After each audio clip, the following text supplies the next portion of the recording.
이사야 32장 1절에서 8절 함께 말씀을 받습니다. 시작.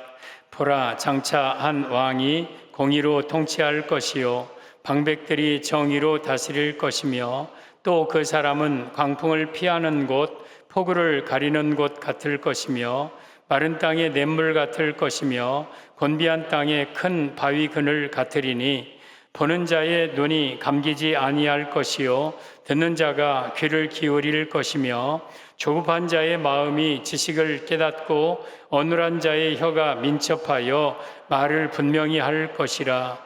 어리석은 자를 다시 존귀하다 부르지 아니하겠고 우둔한 자를 다시 존귀한 자라 말하지 아니하리니 이는 어리석은 자는 어리석은 것을 말하며 그 마음에 불의를 품어 간사를 행하며 패역한 말로 여호와를 거스리며 줄인 자의 속을 비게 하며 목마른 자에게서 마실 것이 없어지게 함이며 악한 자의 그 그릇이 악하여 악한 계획을 세워 거짓말로 가련한 자를 멸하며 가난한 자가 말을 바르게 할지라도 그리함이거니와 존귀한 자는 존귀한 일을 계획하나니 그는 항상 존귀한 일에 서리라. 아멘.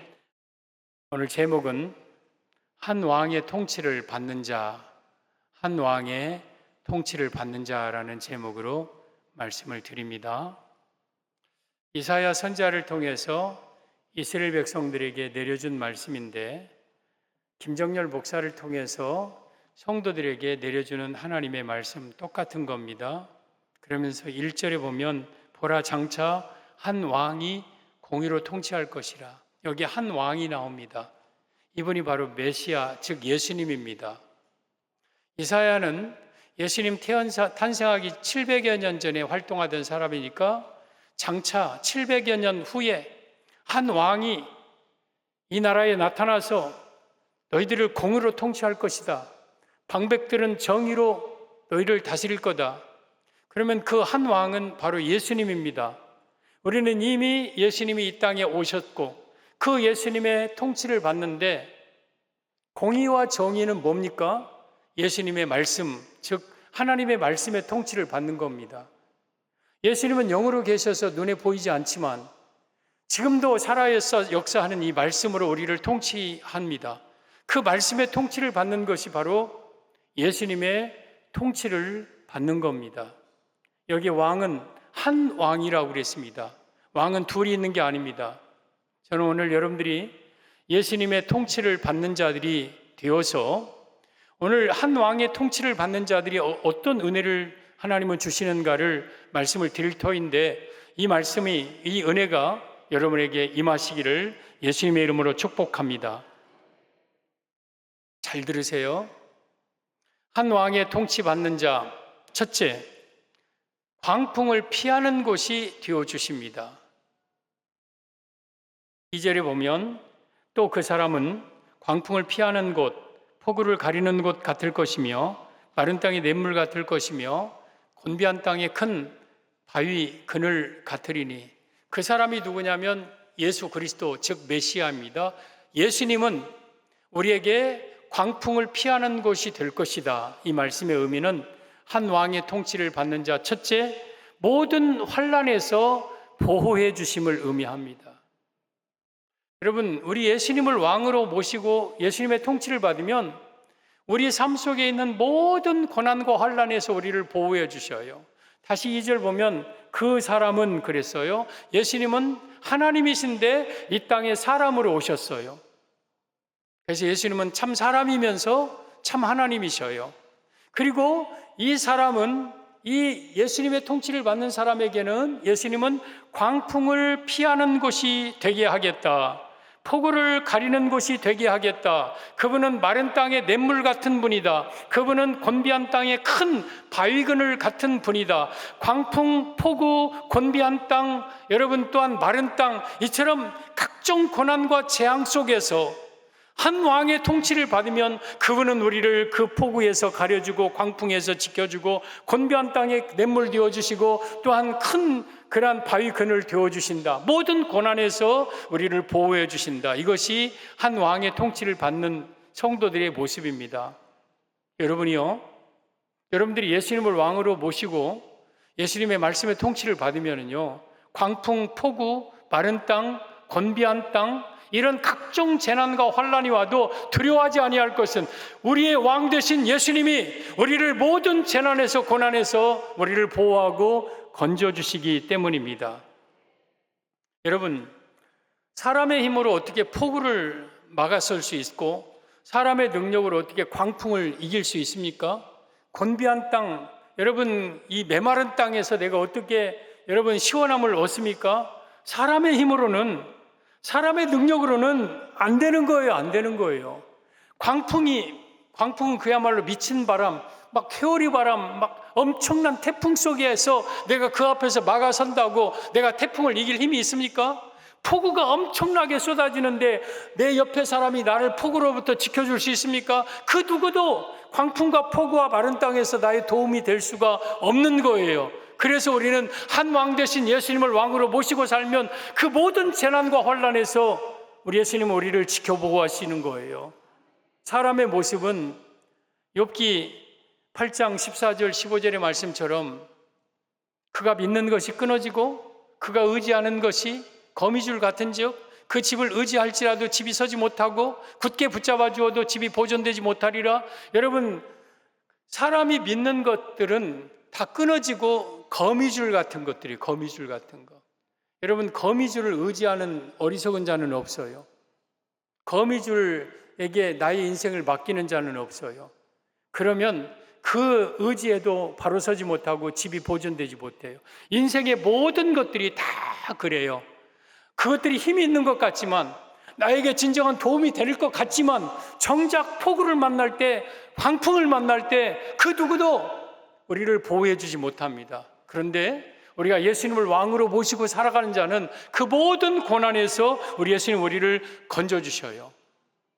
이와 비슷한 말씀이 이사야 25장 4절 5절에 기록되어 있는데 보겠습니다. 주는 포악자의 기세가 성벽을 치는 폭풍과 같을 때에, 포악자가 여러분들을 막 죽이려고 여러분들을 공격하는 그런 모든 악한 것들이 막 성벽을 치는 폭풍처럼 확 여러분에게 막 불어와도 그때 빈궁한 자의 요새요, 가난한 자, 환난당한 가난한 자의 요새요, 폭풍 중에 피난처시요, 폭양을 피하는 큰 그늘이 되신다. 우리 예수님을 왕으로 섬기면 여러분 빈궁한 자의 요새가 되고 여러분 폭양을 피하는 그늘이 되시고 폭풍 중에 피난처가 되신다. 그래서 우리는 어떤 고난과 어떤 환난이 와도 우리 하나님을 왕으로 섬기는 자는 두려울 것이 없습니다. 다 지켜줍니다. 다 보호해줍니다. 이것이 한 왕으로 섬긴 자의 축복입니다. 모든 환난에서 우리를 지켜주십니다. 우리가 예수 믿기 전까지는, 아니 예수님을 믿더라도 어떤 사람은 왕을 돈으로 삼는 자들이 있어요. 과거에는 돈이 우리의 왕이었어요. 돈의 통치와 지배를 받고 살았어요. 때로는 귀신에게 지배받고 점쟁이에게 지배받고 또한 무당들에게 지배받고, 점쟁이가 말하면 다 그렇게 되는 줄 알았어요. 또한 내 자신의 왕이 되어서 내 자신을 스스로 다스려 보고, 때로는 내 아들이, 내 부모가, 내 친구가, 내 이웃이 나의 왕이었어요. 그런데 그런 것들이 우리를 지켜줍니까? 그런 것들이 우리를 책임져 줍니까? 우리의 영혼을 천국까지 그런 것들이 우리를 인도합니까? 아무런 도움도 아무런 힘도 되지 못하는 거예요. 근데 우리는 하나님을 몰라서 어리석어서 지금까지 세상 것들이 우리의 왕으로 삼았어요. 그런데 그러할 때 이제 우리의 왕은 예수님이 우리의 왕이 되셔요. 예수님을 우리 왕으로 삼으면 그때부터 진정으로 우리는 나의 의지가 생기는 거예요. 모든 폭양, 모든 폭우, 모든 광풍, 모든 곤비한 땅, 모든 포악자의 기세, 이런 것들로부터 우리를 다 지켜주시고 보호하시는 거예요. 이것이 한 왕의 통치를 받는 자의 축복입니다. 그러므로 우리는 든든합니다. 아무리 광풍이 와도 폭우로 와도 곤비한 땅을 걸어가도 마른 땅을 걸어가도 두려워하지 아니할 것은 우리 왕 되신 예수님이 우리의 피난처가 되시고 우리를 보호해 주시고 건져 주시기 때문입니다. 그러므로 한 왕을 통치를 받는 자는요, 세상에 어려움 만난다고 두려워 떨지 않아요. 든든합니다. 오히려 그 폭양 속에서 오히려 광풍 속에서 하나님의 도우심을 기대하며 그 축복 속에 살아가는 거예요. 시편 91편 2절 이하에 보면 나는 여호와를 향하여 말하기를 그는 나의 피난처요 나의 요새요 내가 의뢰하는 하나님이라 하리니, 이 말씀은 한 왕을 통치를 받는 자의 모습이에요. 나는 하나님이 나의 피난처고 하나님이 나의 요새고 하나님이 나의 의뢰하는 하나님입니다 하는 하나님을 통치를 받는 자의 모습이 바로 이제 3절 이하의 축복인데, 3절에 오면 그가 너를 새 사냥꾼의 올무에서와 심한 전염병에서 건지실 것이라. 우리 하나님을 의지하고 통치받으면 새 사냥꾼은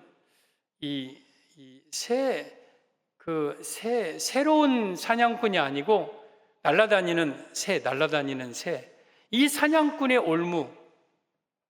여러분, 새도 예전에는 총으로도 잡지만 저 같은 경우는 그물로도 잡아본 적이 있어요. 하얀 그런 바다에 치는 그물을 이렇게 새가 주로 다니는 대나무밭 옆에다가 이렇게 쳐놔요. 그러면 참새떼가 휙휙휙휙휙 막 대나무밭 들어오면서 그 그물에 다 목이 걸려요. 그리고 이제 날개가 크잖아요. 그러니까 이게 빠져나가지도 못하고 파닥파닥 하면서, 그러면 우리가 옆에 있다가 그물을 거두면 그만큼 새가 이만큼 잡혀요. 그거 다 해갖고 참새구이 해먹고 막. 참새구이 진짜 우리 다 먹었잖아요. 어쨌든 하나님을 왕으로 세우면 그런 새 사냥꾼의 올무에서도 우리를 건져주어요. 그 도저히 빠져나갈 수 없는 불가능한 상황에서 하나님은 그 속에서 우리를 빼주셔요. 이게 하나님을 왕으로 삼는 자의 모습이에요. 또 심한 전염병, 그냥 전염병이 아니라 아주 심한 전염병에서도 우리를 건져주셔요. 한 왕을 통치를 받는 자들은. 그리고 4절 5절 보면 그가 너를 그의 기초로 덮으시리니 내가 그의 진실함 날개 아래 피하리로다. 그의 진실함은 방패와 손방패. 우리 하나님을 왕으로 삼는 자는 하나님의 기초로 우리를 덮어주셔요. 그리고 하나님은 진실함은 방패와 손방패가 되신다. 방패는 전신을 가리는 무기, 방패. 손방패는 가슴, 심장 가리는 방패. 그러니까 하나님은 우리의 진정한 방패가 되시는 거예요. 그리고 5절 이하에 너는 밤에 찾아오는 공포와 낮에 달아드는 화살과 어두울 때 퍼지는 전염병과 밝을 때 닥쳐오는 재앙을 두려워하리 아니다. 여기 어두울 때 밤에, 밝을 때에 낮에 24시간 낮이나 밤이나 새벽이나 저녁이나 나에게 찾아오는 공포, 전염병 또한 모든 재앙들, 이런 것들로부터 우리를 지켜준다. 이것이 바로 한 왕의 통치를 받는 우리 성도들의 모습이에요. 그래서 우리 하나님께서 우리를 완전하게 보호해 주십니다. 7절에 보면 1000명이 내 왼쪽에서 10,000명이 내 오른쪽에서 엎드러지나 이 재앙이 내게 가까이 하지 못하리라. 내 옆에서 1000명, 10,000명이 엎드러지고 자빠져도 그 재앙 속에서 한 왕의 통치를 받는 자는 그 속에서 지켜준다. 어떤 환난과 고난에서도 지켜준다. 이게 한 왕의 통치를 받는 자예요. 그리고 10절, 11절 보면 화가 내게 미치지 못하며 재앙이 내 장막에 가까이 하지 못하리니 어떤 화와 재앙도 내게 내 장막에 가까이 오지 못하도록 한다. 그리고 11절 그가 너를 위하여 그의 천사들을 명령하사 내 모든 길에서 너를 지킨다. 천사들을 명령해서 하나님의 통치를 받는 자, 하나님을 의뢰하는 자들을 하나님이 지키게 하신다. 그래서 우리는 우리 한 왕의 통치를 받으면 어떤 환난과 고난이 와도 하나님은 그 속에서 우리를 보호해 주시는 거예요.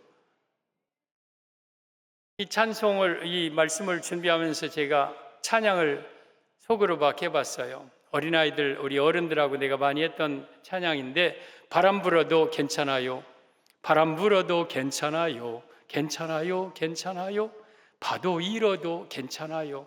이것은 율동하면서 해야 되는데 제가 해볼게요.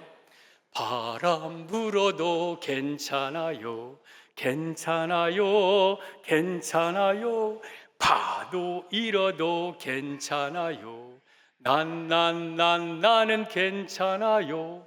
바람을 만드신 하나님, 파도를 만드신 하나님, 주님 내 안에 계시니까 나는 괜찮아요. 여러분,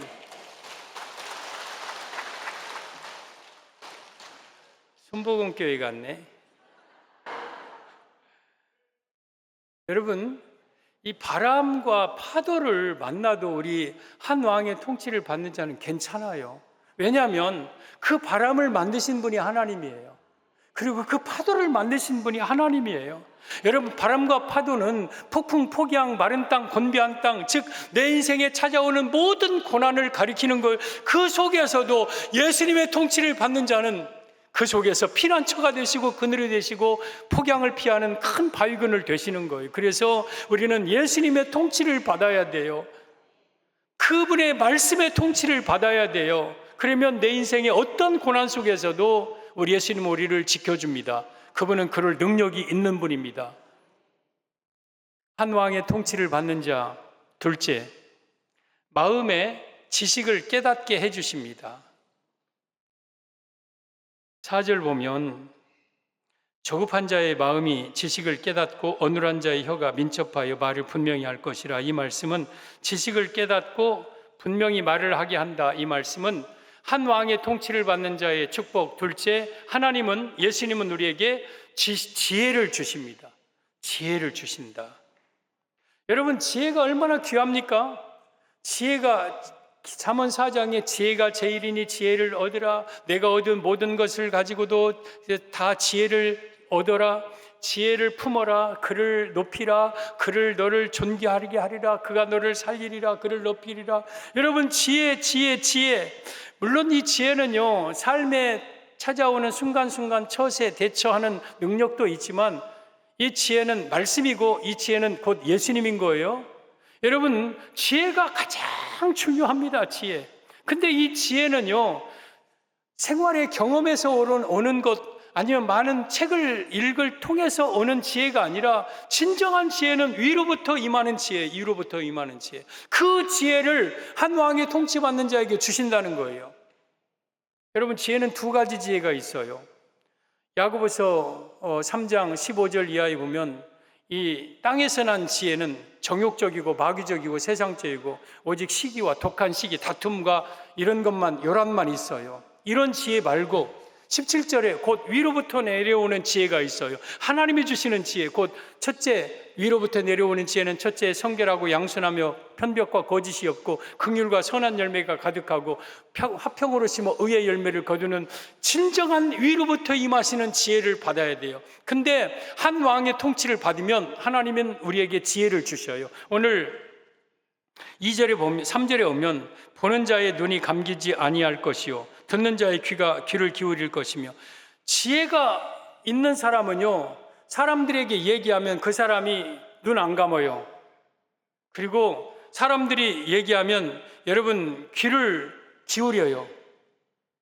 사람들이 내 앞에서 얘기하는데 내가 그 사람이 눈 감고 있어. 그리고 귀를 기울이지도 않아. 그건 나를 무시하는 거예요. 여러분, 사람들이 여러분에게 눈 감아버리고 귀 기울이지 않고 귀 닫아버리면 되겠습니까? 그것은 그 사람에게도 문제가 있지만 우리에게도 문제가 있는 거예요. 왜 얼마나 말을 어눌하게 조리도 없고 형편없이 하고 지혜도 없는 말을 하면 너는 들을 가치도 없는 말이다 하고 내 앞에서 눈 감을까요? 그 말을 무시해버릴까요? 근데 위로부터 난 지혜, 즉 한 왕의 통치를 받는 자는 내 앞에 있는 자가 내 앞에 눈 안 감는다고 그랬어요. 내 앞에 있는 자가 내 말에 귀를 기울인다고 그랬어. 이 말은 지혜로운 말이다. 이 말은 정말 들을 만한 생명의 말이다. 그리고 4절에 조급한 자의 마음이 지식을 깨닫고 어눌한 자의 혀가 빈첩하여 분명히 말할 것이다. 이 조급한 자, 막 성급하고 서툴고 하는 자가 지식을 얻어요. 지혜를. 그리고 어눌한 혀가 분명해져요. 사람이 말을 하는데 뭔 말을 하는지를 모르겠어. 우물우물하고 말도 앞뒤도 없고 뭣도 없고 그러면 누가 그 말을 듣습니까? 그런데 그가 한 왕의 통치를 받은 이후로는 그의 말이 분명해졌어. 정확해졌어. 확신이 있어. 그리고 그가 말하는 것이 지혜롭게 말해. 길게 말하지 않는 것 같은데도 그의 말이 막 정말 눈이 번쩍 뜨여지게 하는 거야. 이게 지혜거든요. 이게 위로부터 한 왕의 통치를 받으면 하나님이 주시는 지혜를 받을 때에 이런 사람이 되는 거예요. 그리고 5절에 어리석은 자를 다시 존귀하다 부르지 아니하겠고 우둔한 자를 다시 존귀하지 말하지 아니하리라. 그가 통치를 받기 전에는 분별력이 없어요. 이 사람이 어리석은 자인지 존귀한지도 몰라요. 그래서 악인을 선인이라고 하고 선인을 악하다 말하고 만들고 어리석은 자를 지혜롭다 말하고 자기에게만 좋게 좀 말하면 그 사람이 다 좋은 줄 알고 분별력이 없어. 그냥 사람들에게 휘둘림 당하는 사람이 돼. 근데 한 왕의 통치를 받으면 딱 몇 마디 들어보면 그 사람의 모습 보면 판단이 돼. 아, 저 사람이 어리석은 사람이다. 저 사람이 지혜로운 사람이다. 왜? 하나님이 나의 마음에 지혜를 주었기 때문에 그러한 모든 것을 판단할 수 있는 힘이 생기는 거예요. 고린도전서 2장 14절 15절 보면 두 종류의 사람이 나오는데 첫째 사람은 육에 속한 사람이 나와요. 육에 속한 사람은 하나님의 성령의 일들을 받지 아니하나니 이는 그것들이 그에게는 어리석게 보임이요 또 그는 그것들을 알 수도 없나니 그러한 일은 영적으로 분별되기 때문이니라. 영적인 일을 몰라요. 어리석은 육에 속한 사람은 하나님이 하시는 일도 알지 못하고 그것도 깨닫지도 못해요. 이게 어리석은 뭐가 뭔지를 모르고 사는 사람이에요. 그런데 두 번째 사람 15절의 사람은 신령한 자는 모든 것을 판단하나 자기에게는 아무도 판단받지 않는다. 모든 것을 판단한다는 것이 이 사람을 정죄한다는 뜻이 아니죠. 비난하고 정죄하고 판단한다는 뜻이 아니라 모든 것을 분별할 힘이 생기는 거예요. 신령한 자는 아 그렇구나, 아 이렇구나, 그 깨달아지는 거예요. 깨달아지는 거예요. 그리고 자기가 다른 사람에게 판단받지 않는다. 그렇게 다른 사람에게 우둔하게 어리석게 판단되고 여러분 논단되지 않는다. 이게 신령한 자예요. 신령한 자라는 것은 한 왕을 통치를 받고 그 말씀의 통치를 받는 자는 신령한 자가 되는 거예요. 그래서 오늘 여러분 6절에 5절의 말씀처럼 어리석은 자를 이제는 다시 존귀하다 하지 않아요. 또한 존귀한 자를 다시 어리석다 하지 않아요. 왜냐하면 여러분 깨달음이 있고 분별력이 있어지기 때문에 그래요. 이게 바로 지혜예요. 지혜.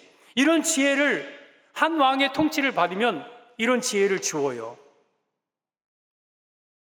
여러분 다니엘 1장에 오면 다니엘과 하나냐와 미사엘과 아사랴 이 네 명의 믿음의 친구들이 나옵니다. 바벨론에 포로 끌려가서 연수원에서 3년 훈련 회의 후에 이제 바벨론 문화, 바벨론식 모든 것을 바벨론화로 만드는 거죠. 그러면서 이제 왕 앞에 서기 위해서 근데 다니엘과 세 친구는 왕의 음식을 먹는 것이 좋지 않아. 그래서 그 음식을 거절하고 채식과 물을 달라고 그래요. 10일 시험한 후에 그 3년 연수 기간 동안 왕의 음식을 먹지 않아요. 채식과 물을 먹어요. 여러분 이 지금까지 사람들은 연수원의 사람들은 누구의 통치를 받냐면 바벨론 왕의 통치를 받아요. 그리고 바벨론 신 벨의 신일 통치를 받아요. 그의 음식, 그의 문화, 그의 이름 다 바벨론화 돼요. 바벨론의 통치를 받아요.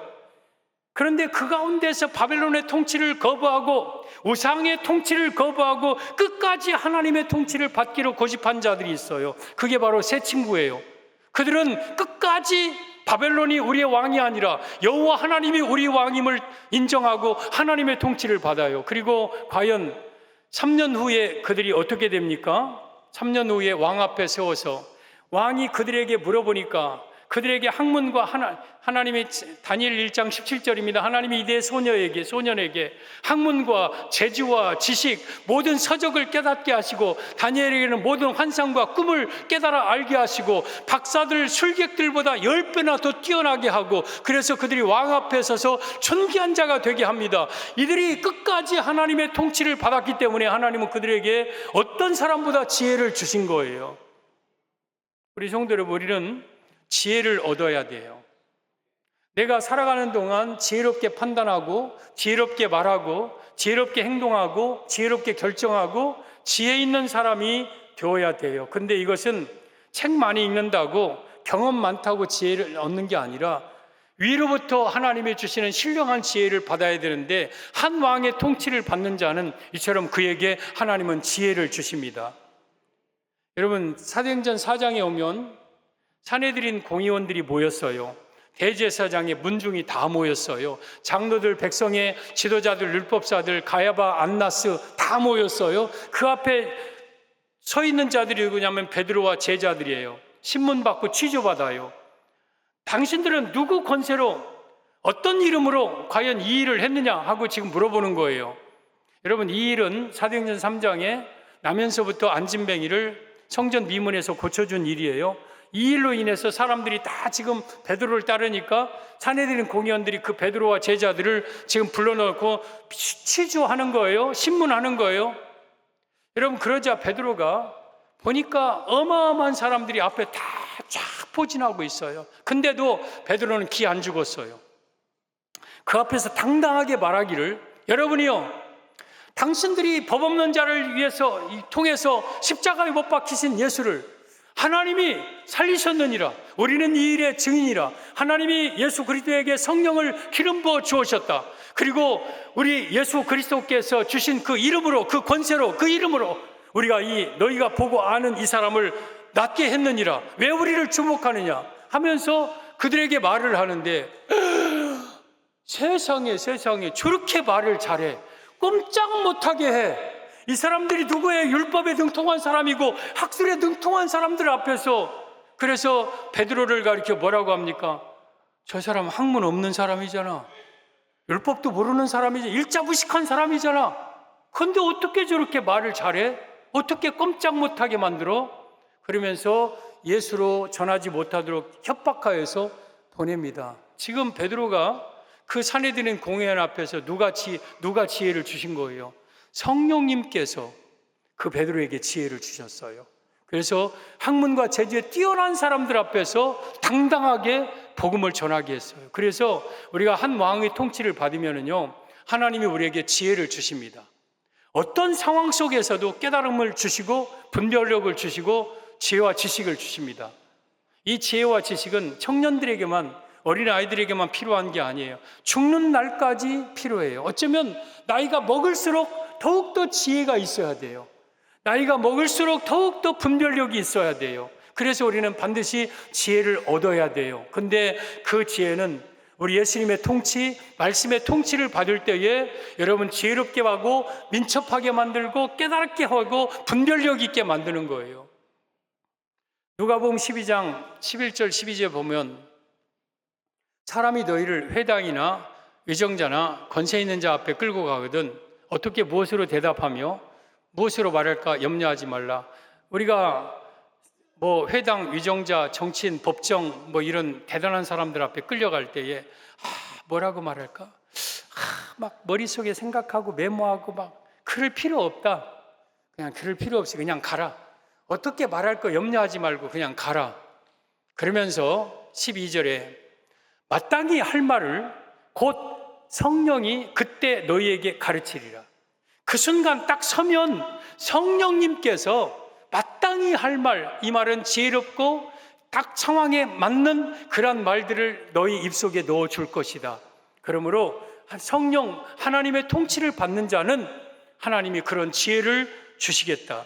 여러분, 우리가 예수님을 왕을 통치로 삼고 그 말씀의 지배를, 통치를 받는 사람은요, 하나님이 다 가르쳐 주셔요. 다 가르쳐 주셔요. 성령의 기름 부으심이 너희에게 가르칠 것이고, 그 기름 부으심이 너희로 하여금 생각나게 할 것이고, 너희로 하여금 처세하게 할 것이고, 그래서 내가 어떻게 말하고 어떻게 행동하고 무슨 결정하고 무슨 판단하고 내가 어떻게 살아갈 모든 것들, 이 지혜를 하나님이 가르쳐 주신다. 누가? 성령님을, 하나님을 한 왕으로 통치로 받는 자들. 그래서 예수님의 통치를 받는 자들은 첫째, 모든 환난에서 건져주시고, 또한 성도에게 말할 수 없는 지혜를 주십니다. 한 왕의 통치를 받는 자, 셋째, 존귀한 일에 서게 하십니다. 8절, 존귀한 자는 존귀한 일을 계획하나니 그는 항상 존귀한 일에 서리라. 한 왕의 통치 1절이 수식하고 지금 있는 거예요. 같은 맥락이에요. 한 왕의 통치를 받는 자는 존귀한 자고, 그는 존귀한 일을 계획하고 그는 항상 존귀한 일에 설 것이다. 이 말씀은 한 왕의 통치받는 자, 셋째, 성도를 하나님이 높여주심을 의미합니다. 높여주신다. 여기 존귀가 나와요. 사람이 스스로 존귀하게 되는 게 아니에요. 하나님이 높여주셔야 돼요. 근데 한 왕의 통치를 받으면 하나님이 우리를 존귀하게 높여주십니다. 근데 오늘 7절에 사람이 있어요. 7절의 사람은요, 악한 자는 그 그릇이 악하여 악한 계획을 세워 거짓말로 가련한 자를 멸하며 가난한 자가 바른 말을 바르게 할지라도 그리함이거니와. 악한 자가 나옵니다. 그 악한 자는 예수님의 통치를 거부하는 자예요. 여러분, 나는 예수님 필요 없고 나는 말씀도 필요 없고 내 생각대로 내 뜻대로 살 것이라는 자는 악한 자예요. 그는 그릇이 악해요. 원래 그릇이 악한 자예요. 그러므로 악한 계획을 세워요. 악한 자는 하는 계획마다 전부 다 악한 계획만 세워요. 선한 계획같이 느껴지지만 그 모든 것이 다 자기 유익을 위한 계획들이고 다른 사람을 여러분 이용하는 계획들이고, 이게 악한 자. 그러니까 악한 자는 근본적으로 선한 계획을 세울 수가 없어요. 근데 8절에 존귀한 자, 즉 한 왕의 통치를 받는 자는 존귀한 일을 계획합니다. 여기 두 가지 계획이 나옵니다. 악한 계획이 나오고 존귀한 계획이 나옵니다. 여러분, 우리가 계획을 어떻게 세우느냐에 따라서 그 동기와 결론이 굉장히 달라집니다. 그래서 우리는 좋은 계획을 세워야 돼요. 생각하는 것마다, 계획하는 것마다 선한 계획을 세워야 돼요. 죄를 짓는 계획, 남을 죽이는 계획이 아니라 선한 계획을 세워야 돼요. 이 선한 계획은 존귀한 자만이 세울 수 있는 거예요. 그래서 우리 마음속에 계획이 세우려면 우리 마음에 어떻게 먹느냐가 달라지는 거잖아요. 그래서 우리 마음에 말씀의 통치를 받는 자는 말씀이 악한 계획을 물리치고 존귀한 일들을 계획하게 만들어요. 그리고 그 존귀한 일을 하게 만들어요. 그래서 존귀한 자는 항상 선한 계획을 세우고 선한 계획 가운데 일을 하고 존귀한 일 속에는 항상 그가 관련되어 있고 그가 이끌어 나가고 있고 존귀한 자의 길에는 항상 그가 있어요. 그가 한 왕의 통치를 받는 자의 모습이에요. 여러분, 마음의 계획을 세우려면 마음의 생각에 따라서 계획이 움직여져요. 여러분, 가룟 유다의 계획과 생각을 한번 봅시다. 요한복음 13장 2절에 보면 마귀가 벌써 시몬의 아들 가룟 유다의 마음에 예수를 팔려는 생각을 넣었더라. 그러니까 가룟 유다 스스로 생각해서 예수님 판 게 아니에요. 마귀가 예수를 팔려는 생각을 넣었어요. 그런데 이 가룟 유다가 한 왕 예수님의 통치를 받아서 그 말씀이 내 안에 있으면 그 생각을 물리칠 거 아니에요. 근데 가룟 유다는 왕이 예수님이 아니요, 마귀가 왕이고 돈이 왕이요. 그러니까 그 안에 하나님의 말씀 정의와 율법이 없어. 그러니까 그 생각을 못 물리치고 그 생각을 품고 있었어요. 그러다가 계획을 세웁니다. 이제 누가복음 22장 우리 보면 3절, 열둘 중에 하나인 가룟유다라는 부르는 유다에게 사탄이 들어가니 그 생각 속에 있다가 생각을 못 물리치니까 아예 사탄이 그 속에 들어가 버려요. 그리고 이에 유다가 대제사장들과 성전 경비대장들에게 가서 예수를 넘겨줄 방도를 의논한다. 그렇잖아도 예수님을 죽이려고 했던 대제사장들과 경비대장들, 바리새인들, 서기관들에게 가룟 유다가 갑니다. 라삐여, 내가 왔어. 누구요? 당신 예수님의 제자 중에 한 사람 아니요? 나 예수님의 제자이기는 하지만 당신들 편이니까 두려워하지 말고 경계하지 말고 내가 예수님을 당신들에게 넘기겠소. 어떻게 넘길래요? 우리 같이 한번 생각해 봅시다 하고 맞대어서 의논해요. 5절 6절, 그들이 기뻐하고 돈을 주기로 언약하는지라 유다가 허락하고 예수를 무리가 없을 때에 넘겨줄 기회를 찾더라. 그들과 함께 속닥속닥 어떻게 하면 예수를 넘겨줄까? 예수님 설교와 좀 다른 얘기일 수 있지만 저는 귓속말하는 사람을 진짜 싫어합니다. 귓속말을 한다는 것은 떳떳하지 못한 말을 할 때 귓속말을 하는 거예요. 다른 사람, 옆에 사람 못 들을게. 그래서 저거 이런 말을 하는 사람은 간사한 사람이고 이 사람은 믿을 사람이 안 되는 거예요. 어쨌든 간에 지금 무리가 없을 때에 속닥 하면서 이들이 지금 계획을 세워요. 무슨 계획? 악한 계획. 예수를 죽이려는 계획. 예수님을 팔려는 계획. 왜냐하면 그가 존귀한 자가 아니기 때문에 그래요. 그 다른 데다가 예수님을 따라다니기는 했지만 그는 예수님을 왕으로 삼는 자가 아니었기 때문에 그는 악한 계획을 세우고 악한 일에 앞장서고 악한 자가 됩니다. 그래서 우리는 내 마음을 마귀에게 내어주면 안 돼요. 잠언 4장 23절에 무릇 지킬 만한 것보다 더욱 내 마음을 지켜라. 생명의 근원이 이에서 남이니라. 사람들은요, 돈은 지키려고 해 몸부림쳐요. 내 돈, 내 돈, 내 돈. 또 시간을 지키려고 막 C테크, 재테크 막 해가면서 시간을 막 쪼개 쓰고 아끼려고 애를 써요. 무엇보다도 우리가 지켜야 되는 것은 내 마음을 지켜야 돼, 내 마음을.